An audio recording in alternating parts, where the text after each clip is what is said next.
नमस्कार श्रोते हो. दीपक रेगे कथाकथन चॅनलवर तुम्ही ऐकताय गुरुनाथ नाईक लिखित अरण्य सुंदरी ही दीर्घकथा. आणि आज या दीर्घकथेचा भाग दुसरा आपण ऐकणार आहोत. कुत्र्यासारखा वास घेत सूरज चालला होता. रात्री रामुल्यानं जे चित्र उभं केलं ते त्याच्या डोळ्यापुढे जशास तसं उभं राहिलेलं होतं. आपल्याला दिसली ती अरण्यातली सुंदर स्त्री रामुल्याला मशालीच्या उजेडात दिसावी हे कोडं त्याला उलगडलेलं नव्हतं. हाडळ आणि भूतपिशाच्यावर त्याचा अजिबात विश्वास नव्हता आणि म्हणूनच त्या अरण्य सुंदरीचं गूढ काय आहे हे बघणं त्याला भाग होतं. जोपर्यंत ती हातात सापडत नाही तोपर्यंत आपण तिला गाठू शकत नाही आणि मग तोपर्यंत ते गूढ उकळणं कठीण आहे याची त्याला खात्री झालेली होती. अगदी विचारांच्या तंद्रीत या झाडावरनं त्या झाडावर उड्या घेत तो चाललेला होता. कशीबशी त्यांनी रात्रीची ती जागा शोधून काढली. मेलेला वाघ त्याच ठिकाणी आडवा पडला होता. रानटी जनावरानं त्याच्या शरीराचे लचके तोडले होते. वाघ जबरदस्त होता. अशा वाघाला केवळ सूर्याचा आघात करून ठार करणं हे साधं सोपं नव्हतं. त्या अरण्य सुंदरीच्या अंगात काहीतरी दैवी शक्ती असावी याची जाणीव हळूहळू सूरजच्या मनाला व्हायला लागली आणि त्यामुळे त्याच्या हालचाली पूर्वीपेक्षा जास्त सावध बनल्या. सावधगिरीने तो अरण्य सुंदरी ज्या दिशेनं अदृश्य झाली होती त्या दिशेनं अंदाजानं जायला लागला. त्यावेळी त्याची नजर सभोवताली फिरत होती, कारण आपल्यावर सुद्धा हल्ला व्हायची शक्यता त्याला वाटत होती. आपण केवळ कुतूहलानं तिच्या मागे आहोत असं तिला वाटणं शक्य नाही असं त्याच्या मनात येत होतं. आपल्याविषयी भीती किंवा शत्रुत्वाची भावना तिच्या मनात निर्माण व्हावी हे त्यांनी गृहीत धरलं होतं. आपण तिचे शत्रू आहोत असं तिला वाटलं तर ती आपल्या दैवी शक्तीचा उपयोग केल्याशिवाय राहणार नाही असाही विचार सूरजच्या मनात येत होता. ती दिसली तर तो तिला ओरडून थांबवू शकत होता आणि जर ती थांबलीच नाही तर दुसरं काहीही करणं त्याच्या हातात नव्हतं. बाणांचा उपयोग तो तिच्या विरुद्ध करू शकत नव्हता, कारण ती काही त्याची दुश्मन नव्हती. तिने त्याचं काहीही वाकडं केलेलं नव्हतं. फिरत फिरत तो एका टेकाडाच्या माथ्यावर आला आणि दूरवरच्या टेकाडावर त्याची नजर स्थिर झाली. त्याने रोखून त्या दिशेला बघितलं तर जी काल दिसली होती तीच अरण्य सुंदरी तो आत्ता बघत होता. तिच्याविषयीची भीती त्याच्या मनातनं त्याच क्षणी नाहीशी झालेली होती. त्यांनी दोन्ही हात तोंडाजवळ आणले. तिच्या दिशेला तोंड करून जोरात ओरडला. एकदा का तिचं लक्ष वेधलं गेलं मग खुणांनी तो तिला सांगू शकत होता. ती कुणीतरी सरदार घराण्यातली किंवा राजघराण्यातली असावी हे त्याला पटलं होतं.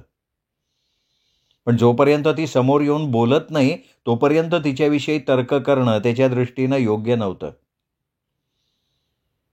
दचकून तिने आपल्याकडे पाहिल्याचं त्याने ओळखलं. काही क्षण तिची नजर सूरजच्या दिशेनं रोखली गेली. तिच्या चेहऱ्यावरचे भाव दिसले नाही तरी ती घाबरलेली असावी हे सूरजच्या लक्षात आलं. जोरात ओरडून त्यांनी आपण दुश्मन नसल्याची जाणीव दिली, पण त्याच्या शब्दावर विश्वास ठेवणं तिच्या दृष्टीनं अशक्य होतं. ती झटक्यात मागे वळाली आणि टेकाडाच्या पलीकडे हा हा म्हणता अदृश्य झाली. सूरजने जीव तोडून धावायला सुरुवात केली. या झाडावरून त्या झाडावर उड्या घेत तो कसाबसा त्या टेकाडावर आला आणि ती गेलेल्या दिशेला त्याने कितीतरी वेळ निरखून बघितलं, पण तिचं अस्तित्व त्याला कुठेही आढळलं नाही. तो निराश बनला. इतक्या लवकर ती निघून जाणं अशक्य होतं. गेलीच तर ती त्याला दिसायला हवी होती. गोंधळलेल्या अवस्थेत त्याने टेकडी उतरायला सुरुवात केली आणि सूर्य माथ्यावरून ढळला तरी तो भटकत राहिला होता, पण पुन्हा ती अरण्य सुंदरी त्याला काही दिसली नाही. संध्याकाळपर्यंत तो वेड्यासारखा त्या भागात भटकत राहिला. काल त्याचा अर्धा दिवस असा धावपळीत गेला होता. रात्री सुद्धा त्याला नीट झोप घेता आली नव्हती. आपल्या राजेशाही गडीतनं निघाल्यापासनं तो कालच्यासारखीच धावपळ करत होता.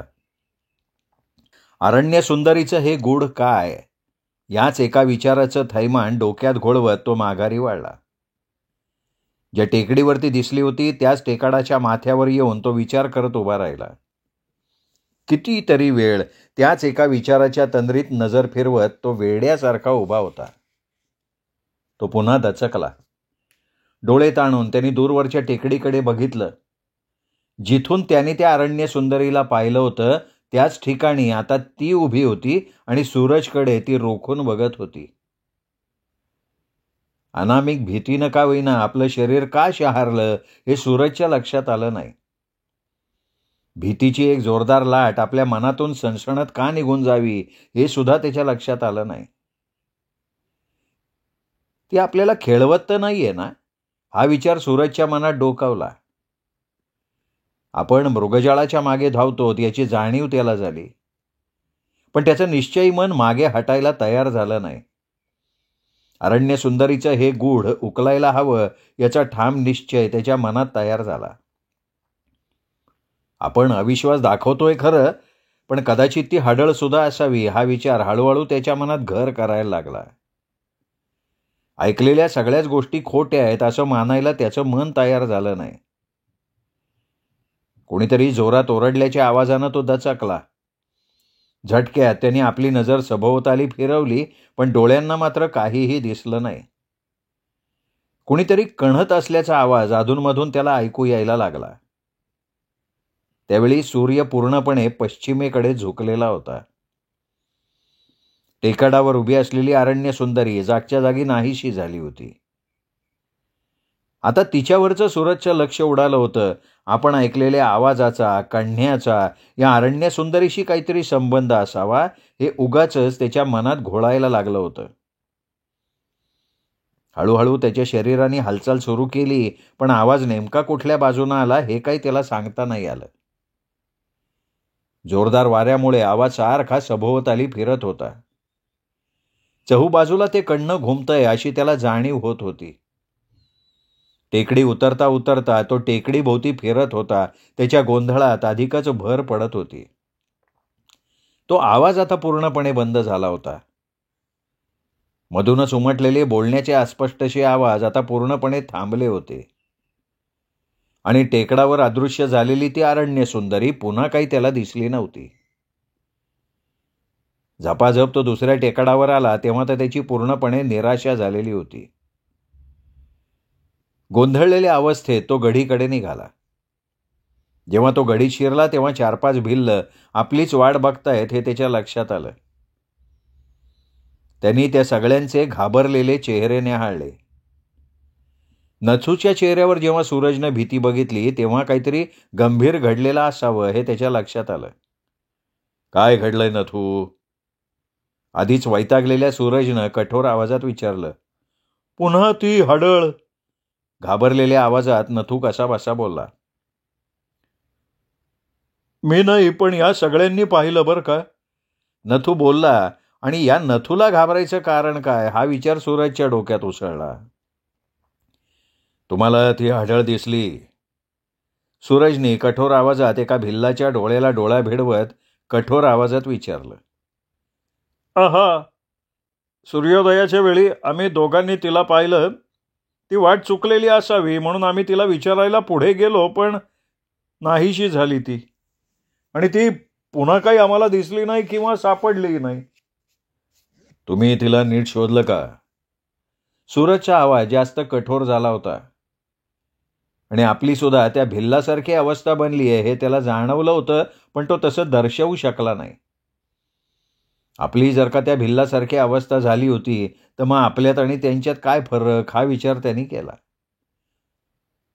आम्ही खूप शोधलं तिला, पण शोधूनही ती सापडली नाही. नंतर मात्र मग आम्ही घाबरलो. तुम्ही का घाबरलात? गावाकडे जाताना रामुल्या भेटला. तो भीत भीत चालला होता. त्याने आम्हाला ती हाडळीची गोष्ट सांगितली. आणखीन कोणाला ती दिसली? सूरजने धूर्तपणे विचारलं. कदाचित तिला शोधून काढायला हे भिल्ल आपल्याला बरीच मदत करतील असाही विचार त्याच्या मनात डोकावला होता. तिला आम्ही बघितलं बरं का. कुठे? गावाच्या पूर्वेला 2-2.5 कोसावरच्या टेकडावर. कधी पाहिलं? काय माध्यानीच्या सुमाराला. तेव्हा सूर्य डोक्यावर आला होता. मग त्यावेळी तुम्हाला मी नाही का दिसलो? सूरजने चिडून विचारलं. नाही दिसले तुम्ही. सूरज विचारात गढून गेला. ती साधारण कोणत्या भागात दिसते याचा अंदाज त्यांनी घेतला.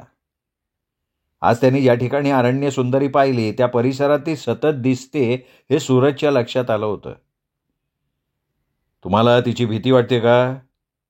सूरजने चिडून विचारलं. सर्वांच्या मनातली भीती जर का आपण घालवली तर तिला शोधून काढायला आपल्याला यांचा उपयोग होईल असं सूरजला वाटत होतं. पण हाडळीची भीती सहजासहजी यांच्या मनातनं जाणं कठीण आहे हे सुद्धा त्यांनी ओळखलं होतं. अहो ना, एका भिल्लानं घाबऱ्या घोबऱ्या उत्तर दिलं. ती हाडळ नसून एखाद्या चांगल्या घराण्यातली मुलगी असेल तर? सूरज, तू म्हणतो तशी ती असली तर ती या रानात एकटी का फिरते रे? नथूनं सडेतोड प्रश्न विचारला. एक जळजळीत नजर सूरजनं त्याच्यावर फेकली. झणझणीत असे शब्द त्याच्या जिभेवर आले होते, पण ते ओठातनं बाहेर पडू शकले नाहीत. या लोकांचा आपल्याला काहीही उपयोग होणार नाही हे मात्र त्यांनी लगेच ओळखलेलं होतं. आणि त्याच वेळी एका घाबरलेल्या भिल्लानं सूरजची नजर दूरवर रोखली. कितीतरी वेळ सूरज त्या दिशेला रोखून बघत होता. दूरवर एक मशाल त्याला दिसत होती. मशालाच्या उजेडात एक स्त्री अस्पष्टपणे तो बघत होता. गडीच्या रोखानं ती येतीये हेही स्पष्टपणे जाणवत होतं. सूरज, अरे तीच हाडळ. नथूच्या तोंडून कसेबसे शब्द बाहेर पडले, पण रोखून बघणारा सूरज मात्र काहीही बोलला नाही. ती हाडळच असेल तर तिला मशाल घ्यायचं कारण काय हा विचार सूरज त्यावेळी करत होता.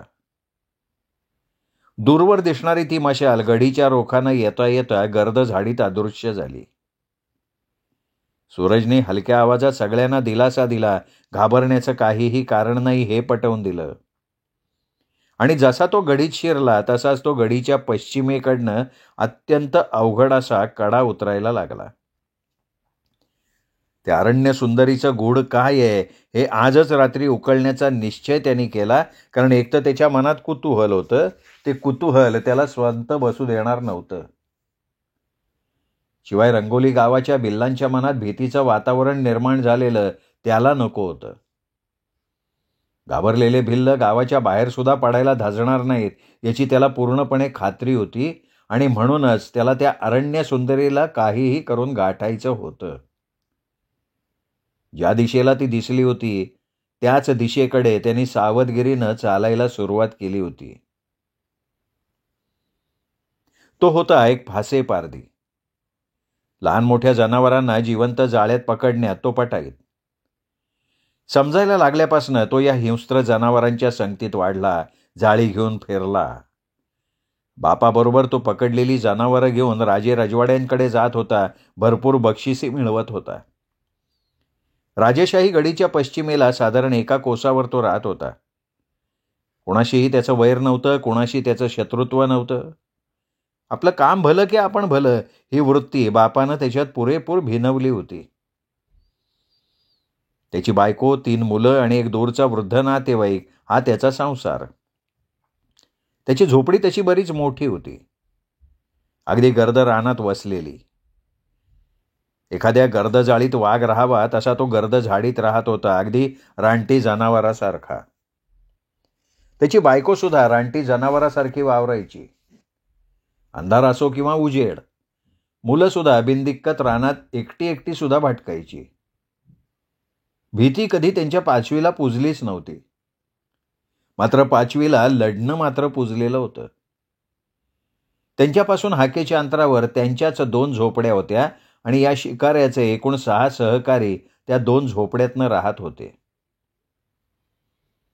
कोणीतरी मशालीच्या उजेडात अंधार पडता पडता झोपडीजवळ फिरताना या फासे पारध्याच्या मुलानं पाहिलं. सगळ्यांच्या नजरा त्या दिशेला वळल्या. फक्त मशालीचा उजेड तेवढा दिसत होता, मशाल अजिबात दिसत नव्हती. मशाल कोणाच्या हातात आहे हे सुद्धा कळत नव्हतं. सर्वांचा गोंधळ उडाला. कोणीतरी शोधाशोध करतंय हे शिकाऱ्यानं ओळखलं. त्यांनी हळूच धनुष्य हातात घेतलं. त्यांनी धनुष्य हाती घेताच बायकोनं घाईघाईत बाणांचा भाता त्याच्या पाठीला बांधून टाकला. तो राहत होता ती जागा अत्यंत सुरक्षित अशी होती. दिवसा ढवळ्या कोणालाही आत शिरणं कठीण होतं. हिंस्त्र जनावरांना पकडण्यासाठी लाकडी चाप पेरून ठेवलेले होते सर्वत्र. यापूर्वी तर कित्येक माणसं त्या चापात अडकली होती. एकदा तर राजेशाही गडीवर हमला करण्यासाठी आलेल्या शिपायातले काही घोडेस्वार आश्रयाला म्हणून त्या झोपडीत शिरले होते आणि या फासेपारधीच्या हातात सापडले होते. हा फासेपारधी बाबलू. बाबलू राजेशाही गडीतल्या सूरजला देव मानत होता. नथूला अनेकदा त्यांनी मदत केली होती. बाबलू हा अव्वल दर्जाचा धनुर्धारी आहे हे सूरजला माहिती होतं. हळूहळू काट्याकुट्यातून तो गर्द झुडपातनं बाहेर पडला. जनावरांसाठी लावलेले चाप कुठल्या ठिकाणी आहे त्याची पुरेपूर कल्पना त्याला होती. त्यामुळे तो एक एक चाप चुकवत उजेडाच्या रोखानं पुढे सरकत होता. उजेड म्हणजे आपल्याला केवळ भास नाही ना, असं त्याला राहून राहून वाटायला लागलं. कारण तो जसजसा पुढे जायला लागला तसतसा तो उजेड पुढे पुढे जायला लागला. जवळजवळ ती संपूर्ण अवघड अशी जागा त्याने पार केली. तो चिडलेल्या अवस्थेत खांद्यावरचं धनुष्य घेऊन झपाझपा पुढे जायला लागला. मनातल्या मनात तो चिडला होता. सरळ धनुष्याला बाण लावावा आणि त्या मशालधारीला टिपावं असंही त्याला वाटायला लागलं. पण तसं करणं धोक्याचं होतं. यदाकदाचित तो रंगोली गावाहून गडीकडे जाणारा कोणीतरी असावा असा विचार बाबलूच्या डोक्यात चमकून गेला आणि अखेर एका मोकळ्या माळावर त्याला स्पष्टपणे ती मशाल दिसली. तो जागच्या जागी थबकला. त्याचं शरीर शहारल्यासारखं झालं.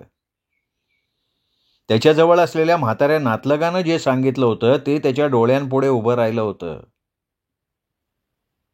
एक सुंदर दिसणारी हाडळ या रानात सर्वत्र फिरतीये याची जाणीव त्या म्हाताऱ्यानं बाबलूला दिली होती.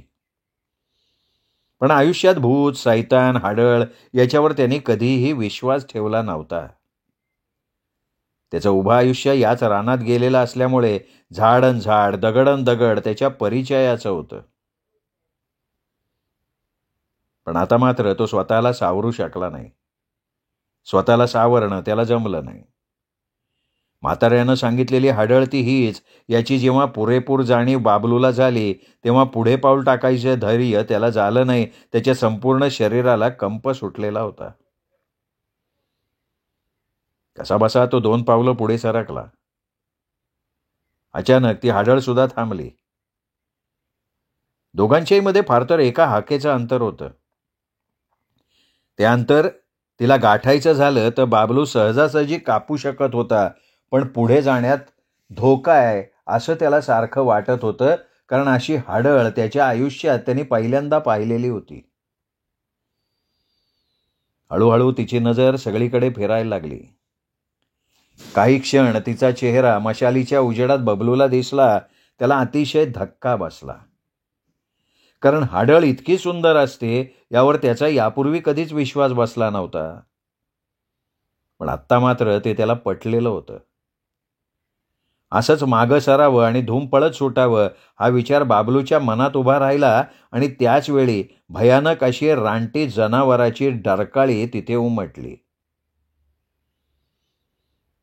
यापूर्वी बाबलूनं रानटी जनावरांच्या अनेक डरकाळ्या ऐकल्या होत्या. पण अशी डरकाळी कधी त्याच्या कानात शिरली नव्हती. एखादा भला मोठा वाघ आपल्यावर झडप घालतोय हाच त्या डरकाळीचा अर्थ होता. त्याने आजूबाजूला बघितलं. ती डरकाळी नेमकी कुठल्या बाजूला उमटली हे त्याच्या लक्षात आलं नाही. त्यांनी भात्यातला बाण घेतला आणि त्याच वेळी मशालीच्या उजेडात त्यांनी त्या हाडळीच्या रोखानं काहीतरी झेपावताना बघितलं. तो भला मोठा वाघ त्यांनी बघता क्षणी ओळखला. इतका भयंकर वाघ या हाडळीपुढे कसा काय टिकेल हा विचार त्याच्या डोक्यात चमकला. एकाएकी त्याच्या तोंडातनं जोरदार किंकाळी बाहेर पडली. त्या वाघानं तिचा फडशा उडवला. एक क्षणार्धात त्यांनी ओळखलं. पुढे त्याला काहीही दिसलं नाही कारण ती मशाल विझली होती. अंधारात जोरात होणारी धडपड त्याच्या कानात शिरत होती.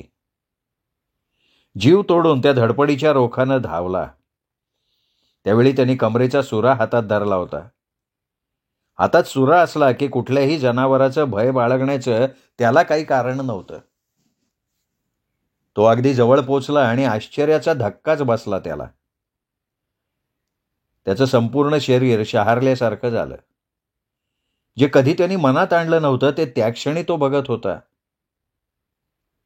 तोंडातून चमत्कारिक आवाज काढत तो भला मोठा वाघ फक्त तडफडत होता.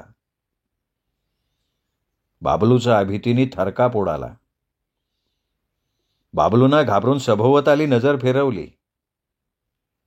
ती साधी सुधी सुंदर स्त्री नाही तर ती खरोखरची हाडळ आहे याची खात्री त्याला पटली. कोणत्याही क्षणी आपल्यावर सुद्धा असाच हल्ला होईल ही भावना त्याच्या मनात बाळगली. तडफडणारा वाघ आता शांत झाला होता.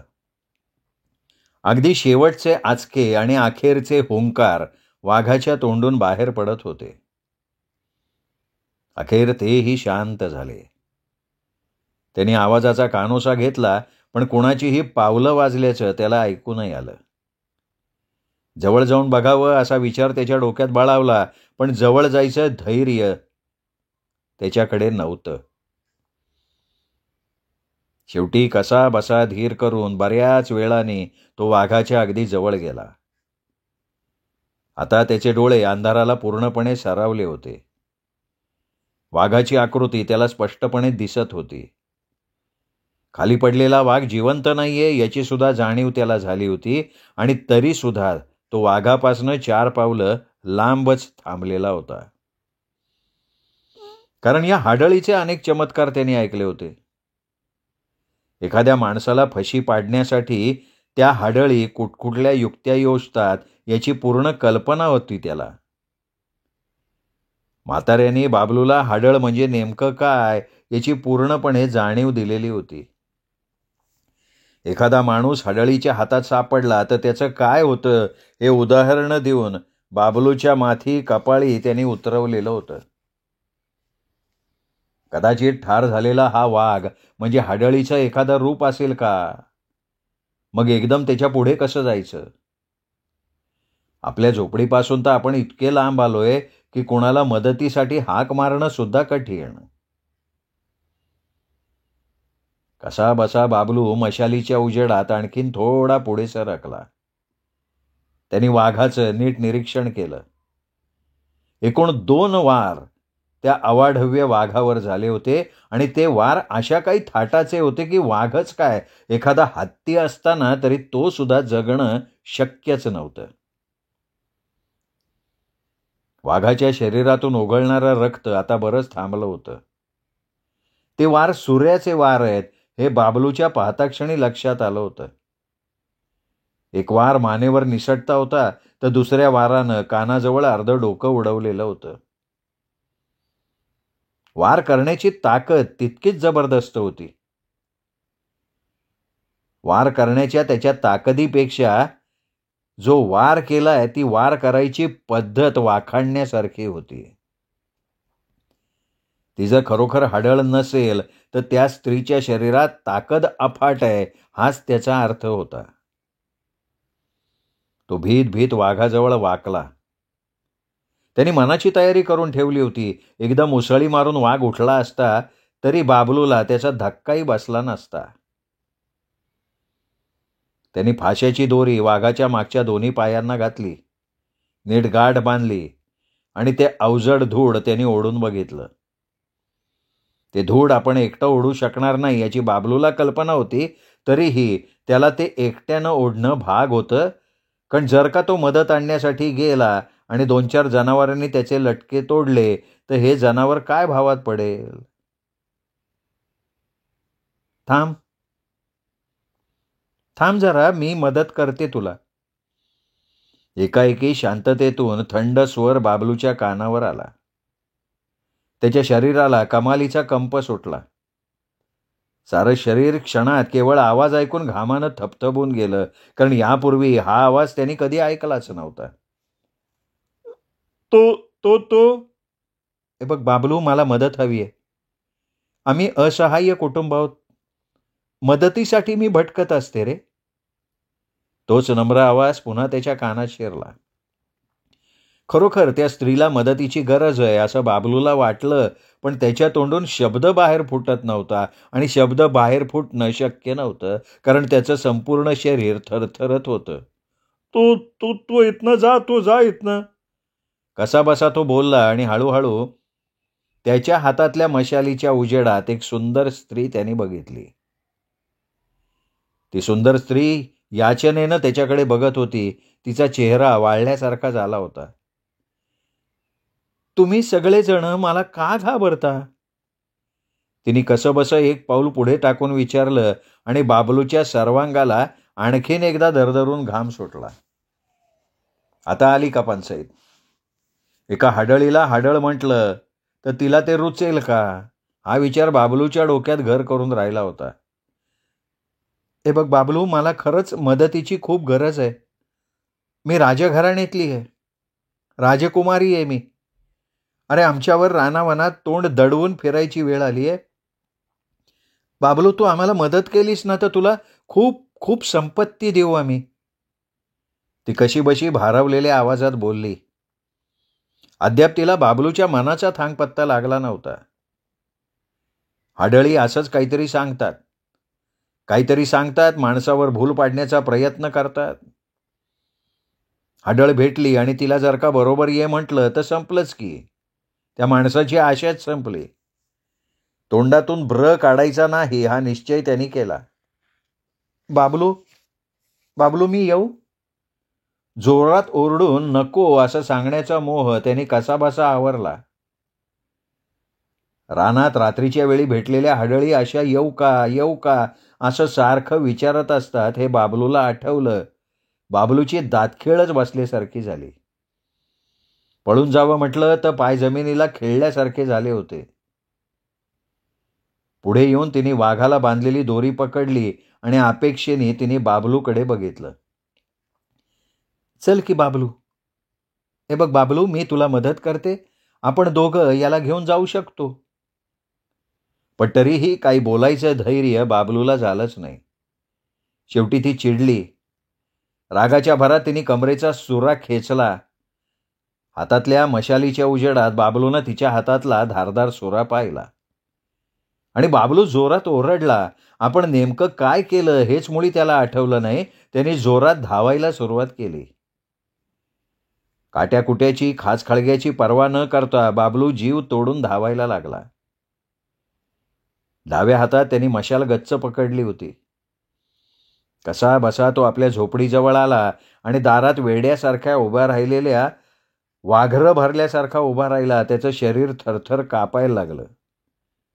बाबलू दचकून सारखं मागे वळून बघत होता. अरे बाबलू, काय झालं काय? वृद्धानं जवळ येत त्याला विचारलं. बाबलूला घाबरलेला त्या लोकांनी आयुष्यात पहिल्यांदा बघितलं होतं. बाबलूच्या तोंडातून शब्द बाहेर फुटत नव्हता. डोळे मोठे करून मागे वळून वळून बाबलू बघत होता. अरे बाबलू, काय आहे हे? त्याच्या गालावर चापट्या मारत म्हाताऱ्यानं विचारलं. बाबलूच्या बायकोनं त्याला जोरजोरात हलवायला सुरुवात केली. हाडळ हाडळ हाडळ आहे, हाडळ तिथं हाडळ.